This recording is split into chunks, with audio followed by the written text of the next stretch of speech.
Ladies and gentlemen, today I want to talk to you about embracing a mindset that can transform your life and propel you toward extraordinary success.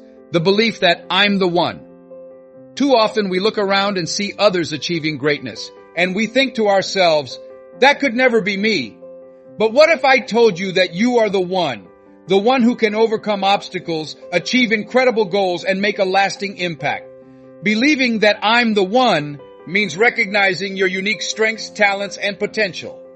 It means understanding that you have everything within you to succeed and that you are capable of achieving your dreams. Today I challenge you to step into this belief, to own your power, and to declare with confidence, I'm the one. I'm not sure what you're dreaming of. I don't give a damn how depressing it was because you've been pursuing that ambition. However, I can tell you that the dream you have in your head is realistic. See, there are situations when we are unable to claim, I can, yet we are still able to state, it's possible that I could have my dream, as we strive for it and work on it every single day. I don't think any of us have dreams that weren't given to us with the intention of realizing those specific desires. And on June 1st, when classes ended, I recall this high school instructor, Leroy Washington. We had only a few days left before our departure. I recently received my report card, which stated that I would need to attend summer school because I failed both English and history. In addition, I was thinking to myself that I was a failure because I completed papers more slowly than most people. And I had a really terrible and self-deprecating sensation. I was in the 11th grade, and even though I wasn't allowed to be there, I went in because Mr. Washington was giving a speech to the graduating seniors, and I felt like that speech was for me. And my heart started to race as he said. Tears started to stream from my eyes. He was a really dramatic man, and I was in the back listening to him talk about how I still talk to him now. As you prepare to graduate from Booker T. Washington High School, he stated, I want you to know that you are extremely fortunate and highly favored. And so you should start realizing that you are capable of greatness as you move into the future. And if just one person in this room starts to imagine that they are blessed and highly favored to achieve their goals, if just one person truly understands what that means, that you have greatness within you and can manifest that greatness, that you can make your parents and your school proud, that you can change the lives of millions of people, and that the world will never be the same because you came this way, then the world will never be the same. And he received a thunderous standing ovation from the students. I chased after him as he fled out of the auditorium, catching up with him in the parking lot. Mr. Washington, I said. Yes, he replied. Do you remember me, sir? I said. No, he replied. My name is Leslie Brown, I said. My mother works in this cafeteria kitchen. Leslie and Wesley are the twins, including myself. Mr. Washington, you know that I have these lofty aspirations, he continued. I enjoy having conversations with others. I adore people. I want to work with people, I declared, and I have this goal of owning a house for my mother. Could I carry that out, Mr. Washington? It's feasible, Mr. Brown, he said. I called him again as he was leaving. Mr. Washington, I said, what do you want now? He asked. I uttered, yes, sir, I am the one. I declared, I'm the one.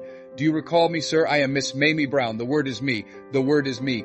How many of you have big dreams you'd like to fulfill? Please raise your hands. Key objectives you hope to accomplish? Wonderful. Rocks the single pebble to your left and right. Say, you have something special, while maintaining eye contact. You are capable of greatness. Just do that now, please. Excellent. I often question audiences, how many of you have big dreams you'd like to realize?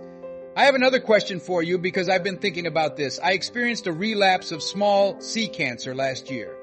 I was given a 2 to 3 year prognosis when I was diagnosed with prostate cancer 15 years ago. One of the things I believe physicians should never say to a patient is that they have a terminal illness. Instead, they should say that their knowledge and capacity to treat them has ended. However, as I've been thinking back on my life, I have a question for you. I know you've accomplished things you're proud of and feel good about. However, how many of you are aware that you could have accomplished more than you have thus far if you could have lived your life over again? Please raise your hands. I provide evidence to support the claim that our actions and accomplishments in life are but the very beginning of what is potential for us. I would like to discuss some ideas with you. I want you to consider 3 objectives you would like to accomplish in 3 different spheres of your life. First of all, what is one personal objective you would like to accomplish? Would you please consider that? Initially, my aim was to purchase a house for my mother. My adopted mother adopted 7 children in total, including myself. And I think of Abraham Lincoln, who once remarked, "My mother is the source of everything that I am and have ever hoped to be." She kept children and cleaned houses as a domestic worker in Miami Beach in the United States. We donned the secondhand clothing that belonged to the kids she retained. She prepared meals for families and we consumed the leftovers from those gatherings. These folks were incredibly giving and nice. "Mamie, you can pack up whatever food is left and take it home to those children you have adopted," they would say. And as I used to stroll past these enormous, exquisite homes, I would ask, "Mama? Leslie, what's up?" she exclaimed. "As I grow into a man, just like this, I'm going to buy you a big, gorgeous house. How many of you have a specific someone you'd like to help? Please raise your hands." Excellent. We'll demonstrate for you how to accomplish it. I want you to consider your financial objectives now. Expanding your enterprise, propelling your profession, and reaching new heights in your life. I want you to reflect on the goals you have set for yourself, the reasons you came to this place and invested in yourself, and whatever those aspirations may be. And hopefully you've set a higher standard for yourself. Please multiply that by 100. It is not because they aim too high and miss that I have discovered most individuals fail in life. I discovered that the majority of individuals fail in life because they aim too low and miss, or worse, they never aim at all, which is what I did for the most of my life. I now want you to consider the societal contribution you have made. What has changed as a result of your presence? According to Horace Mann, we need to feel guilty about passing away before having had a significant impact on humanity. Reducing the number of women who pass away from breast cancer is one of my objectives. My mother battled breast cancer for 22 years. In what number? Men older than 40? Please raise your hands. Men in their 40s. Excellent. One of the objectives. Every time I give a talk, I urge men to undergo a digital rectal examination and a PSA test, which stands for prostate-specific androgen. I'm blushing as I speak about it, but you can't see it. A buddy of mine was at a medical convention. I'll be happy if Nick and I check our prostates by walking around and peering in our ears. There has to be a better way. "Les, come on in and get a free rectal from me." I said, "No, because you're too driven, my friend. Don't roll in that manner." You know, one of my objectives is to teach individuals how to become global from local, how to expand their business, how to be the voice of their company, how to enhance customer service, how to create their leadership voice, and how to tell their narrative. I want you to consider what you want to accomplish in life and the kind of difference you want to make. And when you consider those 3 categories, let's declare with confidence that it is feasible. Everyone in unison, please declare that it is feasible. It's the simplest thing for me to do, to come prepared to speak on your behalf. However, the most challenging thing I've ever done, which took me years to accomplish, was to have faith in my ability to succeed, given my background. Born in an abandoned building on a floor in the impoverished Liberty City neighborhood of Miami, Florida, the twin brother was adopted, classified as mentally handicapped in the 5th grade, and moved back down to the 4th grade, and failing once more in the 8th grade without attending college. And I wouldn't know either of my birth parents if they both got up and greeted me as a son. I watched a late-night movie one night that was titled Magnolia and starred Tom Cruise, and it stated something like, "We may be done with our past, but our past is not done with us." As many of you are aware, our self-perception can be influenced by events from our past. As soon as you realize that, raise your hand. I therefore want you to write this down while you examine your goals and yourself. Life doesn't give you what you want. In life, you attract what you are. You must cultivate an aspirational mindset. It's something you have to make yourself. Be not conformed to this world, but be transformed by the renewing of your mind, reads a favorite book of mine. Furthermore, your current actions indicate what matters most as you start making self-investments, reserving a moment to be present here.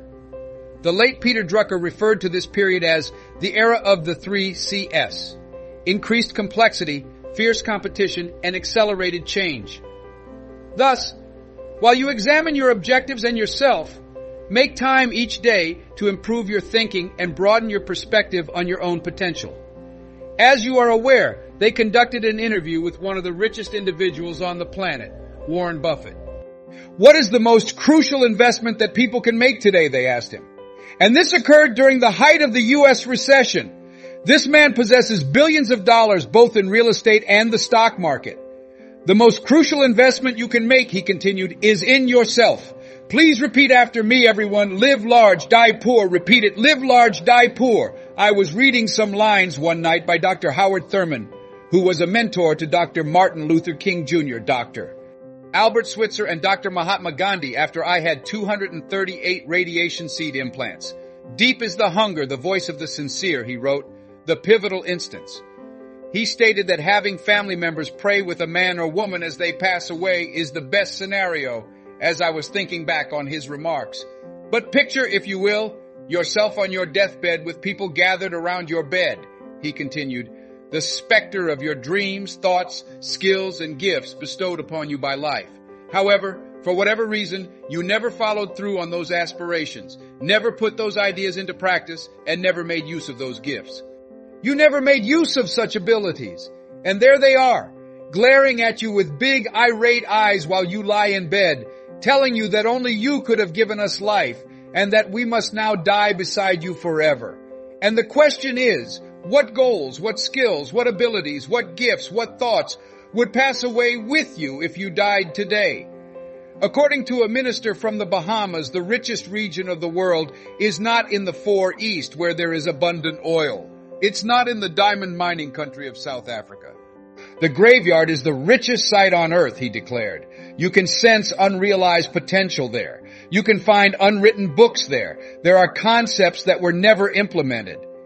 That may be the reason behind Henry David Rose's comment, "Oh God, to reach the point of death only to realize that you've never lived, that you've never even scratched the surface of your potential." Again, let us say, live fully, die empty. Thus, as you consider your objectives and aspirations, I advise you to block out time each day, if you haven't already, to read 10 to 15 pages of something encouraging, to listen to audio programs, to invest in yourself, to open your eyes to the possibilities, and to cultivate an optimistic mindset. The third point is that, let's all agree, it is required. It's true that you may live the life of your dreams, but you also have to sell yourself on it every single day. An African adage states that the adversary outside cannot harm us if there is no enemy within. I told myself I couldn't do this. So for 14 years, I didn't do it. I would visit the late Dr. Norman Vincent Peale, Jim Rohn, and Zig Ziglar. When I saw Tony Robbins, my heart told me I could make it. How many prefer lending a hand to others? Please raise your hands. I can do that, I replied. My inner voice would then start to speak when I got to the parking lot telling me, Les Brown, you can't do that. You're not a college graduate. You really cannot do that, Les Brown. You've never held a position with a large company. You really cannot do that, Les Brown. Who is interested in hearing what you have to say? How many times have you considered doing something you wanted to do? You talk yourself out of it too? Please raise your hands. That's it then. Because of this, it's imperative that we improve ourselves and, as a group, declare that only excellent people should write it down. As you consider your aspirations and objectives for the ensuing 2 years, it's crucial that you consider the people in your life throughout the course of the next 2 days and consider what this relationship is doing to you. MIT conducted research. According to the report, you made between $2,000 and $3,000 more than your closest pals. Whoa! I cut a lot of broken individuals out of my life as soon as I heard that. Son, I promise you that you will become number 10 if you hang around with 9 broke people, my mother stated. Atlanta-based physician Dennis Kimbrough advised finding a new organization if you were the most intelligent member of your current one. Detoxify your life as you consider your aspirations and goals. Is it possible for me to alter them? No. It takes a full-time worker to transform oneself, and some people are so negative that they can start to change as they enter a gloomy environment. It's crucial that you start to comprehend the individuals in your circle by looking at them. Are you developing professionally, spiritually, emotionally, and mentally? Do you see them as a liability or an asset? The other thing is, would you kindly repeat this? while you consider your dreams and your goals. Before you're ready, take action. Yes, put that in writing. As you can see, I mentioned that I am not a college graduate. My name is not supported by any paper or alphabets.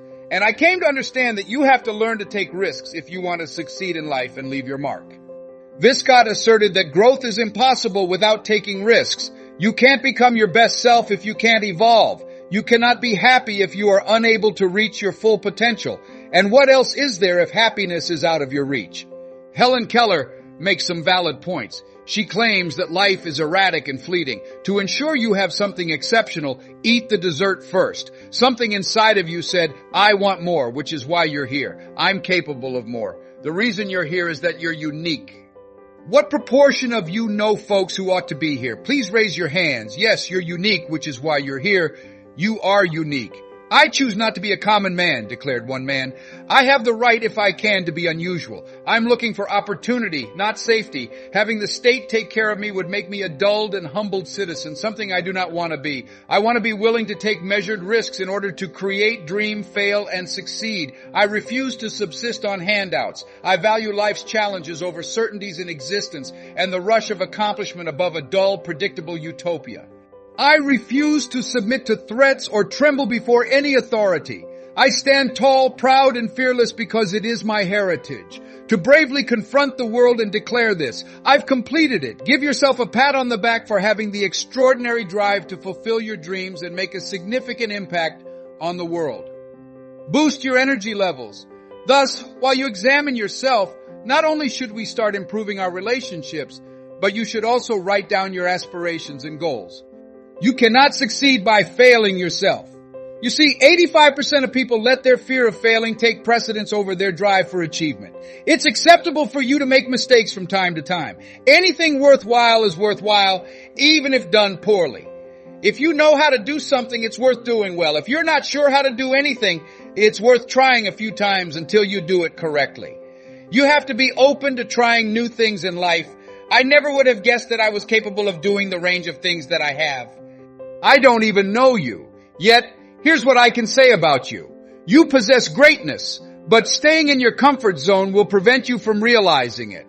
To do something you've never done before, you have to be willing to step outside of your comfort zone and become someone you've never been. And the majority of people still possess excellence when they pass away. Perhaps for that reason, in a time of agony, one woman asked, what if you live your entire life only to find out that it was wrong? And now for something different. When you consider your aspirations, what motivates you? Why are you motivated to accomplish it? What motivates you? It's my mom here. Her age is 46. She was a major influence in my life when she first adopted Wesley and me, then 5 more kids.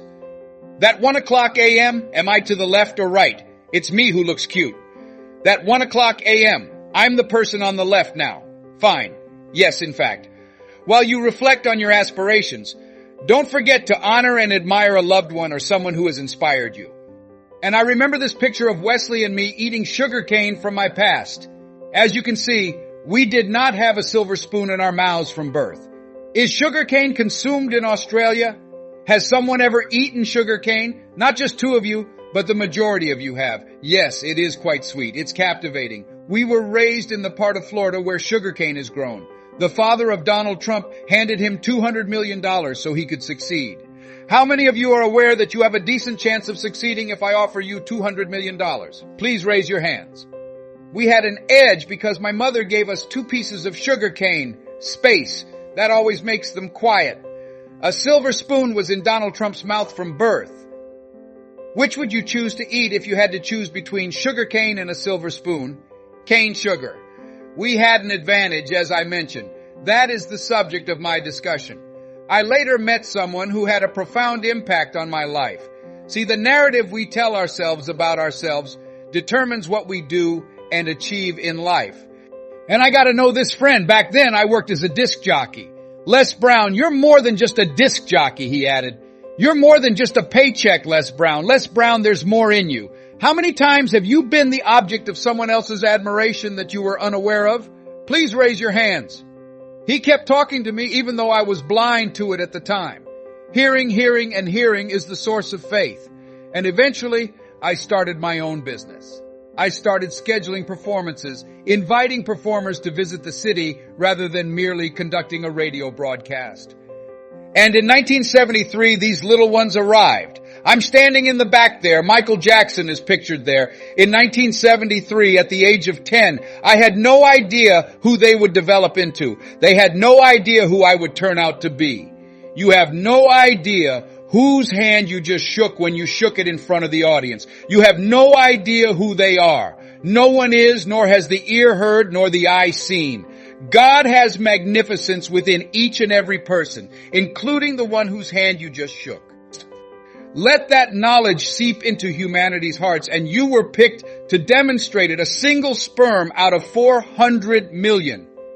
Something exists within you, and God declared, I desire you. I'm lusting over you profusely. The world is in need of something you have right now.